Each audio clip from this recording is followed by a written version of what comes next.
What's going on, guys? Arrow here, and welcome back to another video. Happy Pokemon Day to everyone out there. Today is the day that Pokemon Red and Green first originally came out in Japan, basically started the entire Pokemon revolution, and now we have so many new Pokemon, so many games. Pokemon has come so far in 24 years, so today is just an awesome day to be a Pokemon fan. And there's definitely a lot of cool things that have happened today as well, and that's what I want to talk to you guys about in this video. Now, the first thing that I want to talk to you guys about is actually the results of the Pokemon of the Year competition. And if you guys don't know, earlier this month, leading up to Pokemon Day, they basically announced that they were going to have a Pokemon of the Year competition with every single Pokemon ever created, all I don't even know the number anymore, it's 800 something, right? So all of those Pokemon, and you get to basically vote for which Pokemon is your favorite, and they would count down and do the top 10 that everybody worldwide votes for. And so now that it's Pokemon Day, the results have finally come in, and I do want to just quickly go over those with you guys and give you guys my thoughts. So yeah, if we're going down right now in the top 10 order, coming in at number 10 is actually going to be Gengar, which of course makes a lot of sense. Gengar being a Generation 1 Pokemon, it's a very popular Pokemon, a lot of people like it, it's a very strong Pokemon, you always see it a lot in competitive teams as well, so that's actually a pretty good number for Gengar. Moving into number 9 is actually Gardevoir, which is actually pretty interesting. I know that Gardevoir was a pretty popular Pokemon among a lot of people, but to be number 9 from every single Pokemon ever created, that's definitely pretty surprising to me. I didn't think that Gardevoir would be rated so high, but I know it is in Pokken Tournament, I'm pretty sure, and it is a pretty popular Pokemon. I do see it used pretty often, so I guess I can't really be all that surprised, but it is kind of interesting to see it be number 9 out of every single Pokemon in the world. Coming in at number 8 is going to be Rayquaza, and that definitely makes a ton of sense. Rayquaza is definitely, in my opinion, I feel like one of the most popular legendary Pokemon. As a kid, I remember me and my friends would always think that Rayquaza was the strongest legendary Pokemon, the strongest Pokemon of all time at that point. I remember we would always have Rayquazas on our team, and everybody would use their level 100 Rayquaza against each other, so it's just a really, really good Pokemon. I love the Pokemon a lot. Green is my favorite color, so just having a legendary Pokemon that looks so sick like that, it's like a snake dragon type of thing, and just having a green design on it is really cool. That's why, to me personally, I like Rayquaza more than shiny Rayquaza, but I know a lot of people like the black shiny Rayquaza too. And then the Mega Evolution that it got back in Pokemon Omega Ruby and Alpha Sapphire, that made it look so epic too, with the flames coming out of it and the signature move that it had. So it's just a really, really cool Pokemon. I think it will always remain as one of my favorite legendary Pokemon of all time. Coming in at number 7 is going to be Garchomp, which I also feel makes a ton of sense. Garchomp is just a very popular Pokemon. In fact, when it was announced that it's going to be returning with the Sword and Shield DLC, I know that Garchomp was trending on Twitter because so many people were talking about it. So it's a really popular Pokemon. It's very powerful in terms of competitive play too. So I promise you, once the Sword and Shield DLC comes out and Garchomp is back in the game, you're going to be seeing a ton of Garchomps online. It's a very strong Pokemon. I like its design a lot too. I think it's a really, really cool design. And I think in terms of other pseudo-legendary Pokemon, Garchomp is just one of the more popular ones compared to Salamence and Como-O and Noivern and those types of Pokemon. So yeah, it's just a really awesome Pokemon. And maybe a lot of you guys like me also just have memories of trying to beat Champion Cynthia's Garchomp, because that was her ace Pokemon. And as a kid, it was definitely pretty struggling to try to take that down. It always had really powerful moves like Giga Impact and Dragon Rush, so it's just a really awesome Pokemon. Now, number 6 turned out to be Sylveon, which was definitely pretty surprising to me. I didn't think that it would be really popular to the point where it would beat out Rayquaza and Garchomp, but it looks like a ton of people out there really like Sylveon, which I can't blame them. It is a really cute Pokemon. I like its design a lot too. Its shiny looks pretty nice as well, so it is a really awesome Pokemon. It's pretty strong too. It can learn moves like Hyper Voice, and with its Pixelate ability, that move can hit really hard. So it is a really good Pokemon, so I guess I can't really be all that surprised, but to have it be in front of Rayquaza and Garchomp, I guess that did kind of catch me a little bit off guard. Now, something else that's actually even more surprising is that coming in at number 5 is going to be Umbreon, and Umbreon is actually the highest rated EV evolution on this entire list. None of the Pokemon you're going to see after are going to be an EV evolution, so it's just pretty surprising to me, because it seems like that Umbreon, according to this list, is the most popular EV evolution out of every single Pokemon, which is definitely very, very interesting. Is Umbreon really that popular? Do a lot of you guys have Umbreon as your favorite Pokemon? I guess my dude Mystic Umbreon does, but do a lot of you guys have Umbreon as one of your favorite EV evolutions, or is it one of your favorite Pokemon? Because that's actually very interesting. I didn't know Umbreon was all that popular.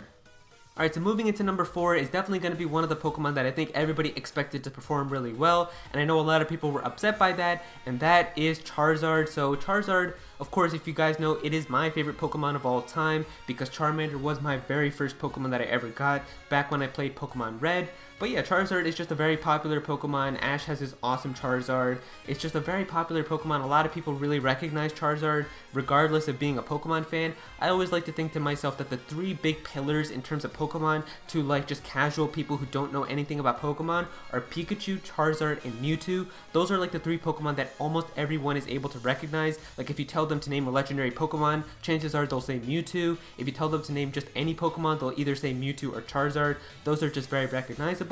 But yeah, everybody really expected Charizard to be pretty high up there, and so yeah, Charizard is going to be number 4. And then coming in at number 3 is going to be Mimikyu, which I also really didn't expect. I know that Mimikyu is a really popular Pokemon, and ever since it was introduced, a lot of people really do like it. But to outperform Charizard and Garchomp and Rayquaza, that's definitely something I didn't expect, but I am pretty happy that a somewhat recent Pokemon is really high rated.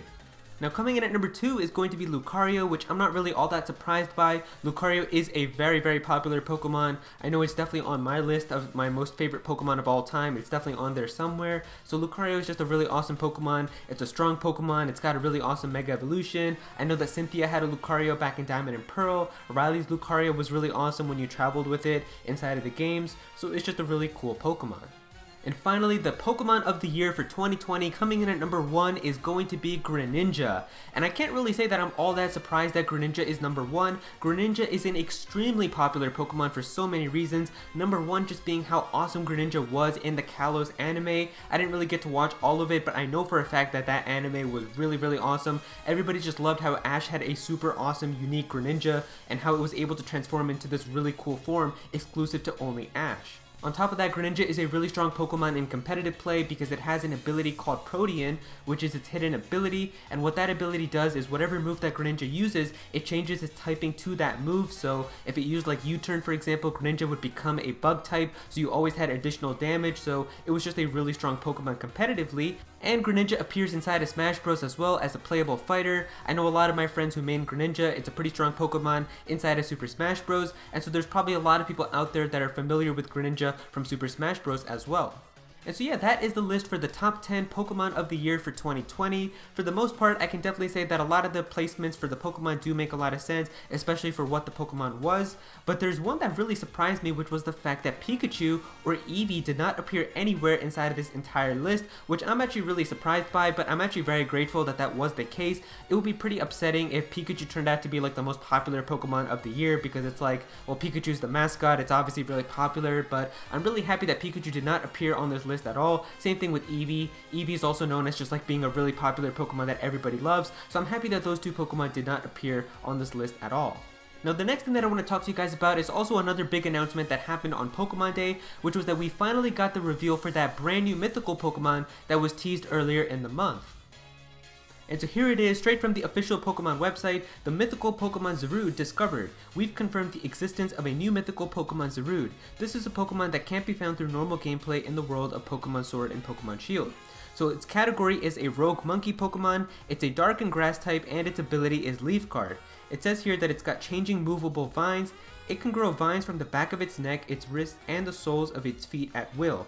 The vines are strong and flexible, and they can be used to wrap around tree branches and to move around or to grab berries from distant branches. They're useful for many different situations. The vines have a healing property. If the vines are wrapped around a wound, it will heal. So that's actually pretty cool. Maybe it's going to have like a signature move where it hits you with the vine but it gets health back. That would be a kind of cool move to have. It says here, a pack of ruffians living together. Zarude lives in a pack deep in the heart of dense forest. It treats anyone that isn't a part of its pack with immediate hospitality, attacking right away. This is why other Pokemon that live in the same forest are afraid of Zarude.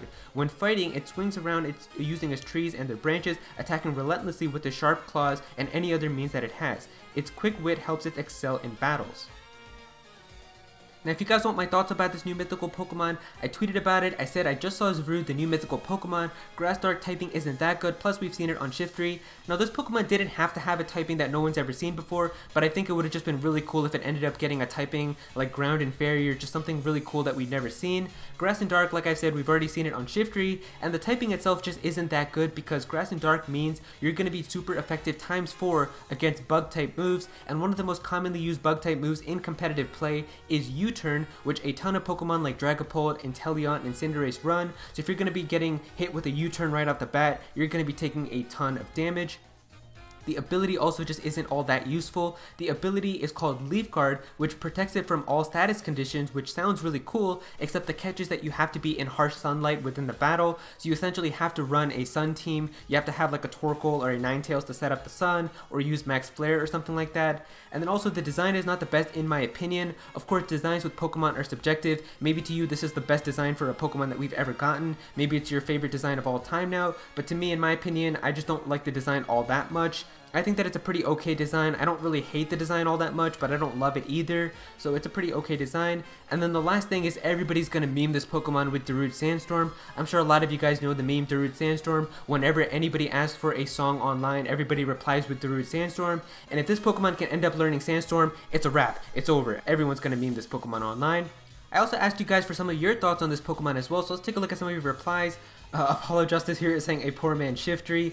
Ash is saying here, wasn't at all what I was expecting, but okay. Design wise, he is cool in my opinion, but not so great type wise. I don't think that he'll get a chance in higher competitive tiers, but maybe he'll shine in lower tiers. I'm excited to see how he'll end up. So yeah, design in my opinion, I don't like it all that much, but I mean, I guess to you, maybe you love it a lot, so it is an okay design in my opinion. Mario Luigi saying questionable design definitely. With that typing and ability, it likely won't be all that good. I think it'll be fun in single player though, especially if they give it a good moveset and stat distribution, and that's definitely true. We don't know exactly what the stats of this Pokemon are going to be. If it ends up being like a really strong offensive Pokemon, it could be cool as a sweeper, but I guess we'll have to wait and see how it ends up. This person here is saying pencil grip arms. Bro, this takes me back to 4th grade. I remember when everybody would have those grippies on their pencils. Alright, let's see here. Xander is saying looks better in the official art. Model is pretty Seems like it could be a decent Pokemon, but it's likely just going to be another mythical that exists. I mean, the thing with the mythical for this is that I feel like a lot of the mythical Pokemon have either been really cute, kind of like Victini or Jirachi or Mew, and then some of them have like a pretty epic design, kind of like Marshadow and Volcanion, but this Pokemon doesn't feel like it fits into any of them. Like, I don't really get like a whole sense of epic design from this either, and it's definitely not a cute Pokemon, so it's kind of weird. I don't know how exactly I feel about it. Maybe some of you guys can kind of feel the same way.